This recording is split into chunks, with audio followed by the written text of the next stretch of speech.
আসসালামু আলাইকুম। স্বাগতম রাইটার স্টোরিতে। প্রতিদিনের মতো আজও বের হয়েছিলাম পার্সেলের কাজ। কিন্তু আজ আপনাদেরকে কোনো পার্সেল ডেলিভারি ভিডিও না।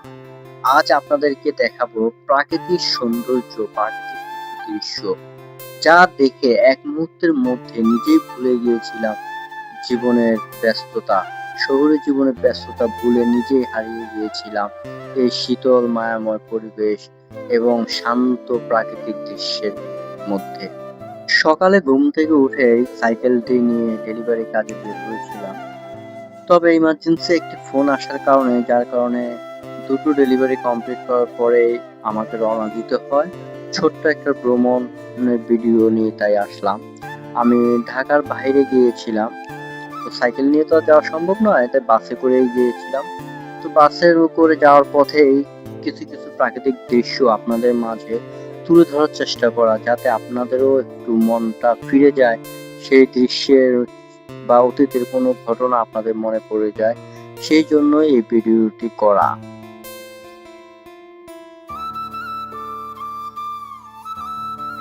এই জায়গাটি অবশ্যই আপনারা চিনতে পারছেন। এটা হলো Dhaka Chittagong road, highway road.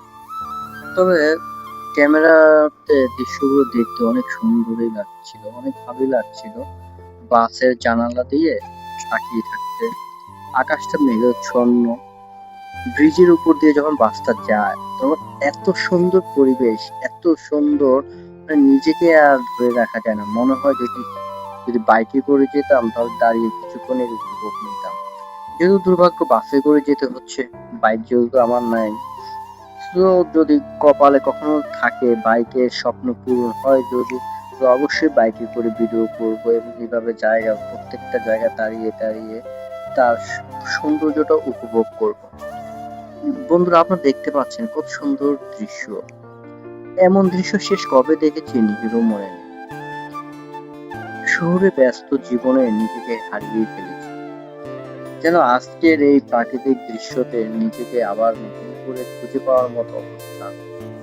আপনারাও মাঝে মধ্যে যারা ডেলিভারি কাজ করেন, মাঝে মধ্যে চেষ্টা করবেন এই শহুরের ব্যস্ততা, সাইকেলে প্যাডেল চাপা, রোদ বৃষ্টি, এই সমস্ত থেকে নিজেকে একটু দূরে ফেলে মাঝে মাঝে কোথাও থেকে একটু ট্যুর দেওয়া বা ঘুরে আসা।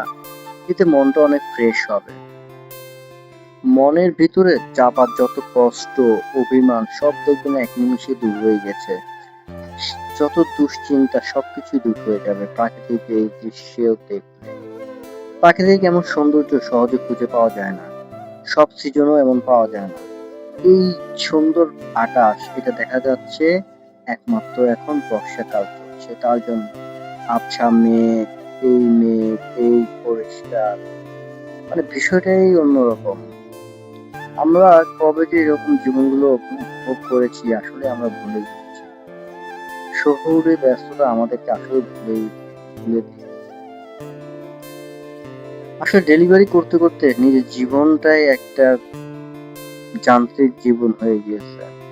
সকালে ঘুম থেকে ওঠো, সাইকেলটা করে বের হয়ে যাও, এক দরজা থেকে আরেক দরজায় পার্সেল ডেলিভারি করো, এক রাস্তা থেকে আরেক রাস্তা, এক শহরের এক প্রান্ত থেকে আরেক প্রান্ত। চায়ের দোকানে বসে বসে অর্ডারের জন্য অপেক্ষা করা, মনের মতো পছন্দের অর্ডার অপেক্ষা করা। আসলে এই জীবনটা আমাদের একটা একঘেয়েমি করে আসছে। এই জীবন থেকে মুক্তি পাওয়ার একমাত্র উপায় হলো মাঝে মধ্যে আপনি ট্যুর দিবেন। বাইরে মাঝে মধ্যে বাইরে ভালো ভালো জায়গায় ট্যুর দিবেন। এতে আপনার মনটা অনেক পরিষ্কার হবে, অনেক ভালো হবে। নিজেকে আবার নতুন করে খুঁজে পাবেন। কাজের একটা আলাদা এনার্জি চলে আসবে আপনার মাঝে। তো গাইস, অবশ্যই আপনারা আমার এই কথাটা একটু ফলো করে দেখবেন। যারা ডেলিভারি কাজের সাথে সংযুক্ত আছেন, একটু মাঝে মধ্যে ঘুরে এসে দেখবেন যে নিজের মনটা কেমন লাগে। এসে অবশ্যই আমাকে জানাবেন। আপনারা কমেন্ট করবেন যে আপনারা শেষ কবে কোথায় ঘুরতে গিয়েছিলেন এই কাজের ব্যস্ততার মাঝে, বা এমন ঘুরতে গিয়ে কি নিজেকে কি এরকম ফিল হয়েছে যে আমি আবার নতুন করে কিছু জিনিস খুঁজে পেলাম। যদি এমন হয়ে থাকে অবশ্যই কমেন্টে জানাবেন। ইনশাল্লাহ আগামী থেকে আবার শুরু হবে আমার পার্সেল ডেলিভারি ভিডিও, পার্সেল সংক্রান্ত কাজ নিয়ে। এই সংক্রান্ত ভিডিও দ্রুতই আসবে আবার আমার চ্যানেলে। খুব দ্রুতই আবার আগামী দিন থেকে আপনারা এই ভিডিওগুলো দেখতে পাবেন। তো আপনারা অবশ্যই জানাবেন ভিডিওটি আপনাদের কেমন লাগলো, আর আপনারা কে কে বাহিরে এরকম ঘুরতে গিয়েছিলেন, ট্যুর দিয়েছেন অবশ্যই জানাবেন। আর গাইস, চ্যানেলটি ভালো লাগলে অবশ্যই ভিডিওটি ভালো লাগলে অবশ্যই চ্যানেলটি সাবস্ক্রাইব করে রাখবেন, শেয়ার দিয়ে দিবেন, কমেন্ট করবেন এবং আপনাদের পছন্দ অনুযায়ী ভিডিও তৈরি করে সেই তৌফিক দান করে উপরওয়ালা, সেই দোয়া করবেন। আবার দেখা হবে আপনাদের মাঝে নতুন পার্সেল ভিডিও নিয়ে, পার্সেল সংক্রান্ত ভিডিও নিয়ে। সেই পর্যন্ত অপেক্ষা করুন। আল্লাহ হাফেজ।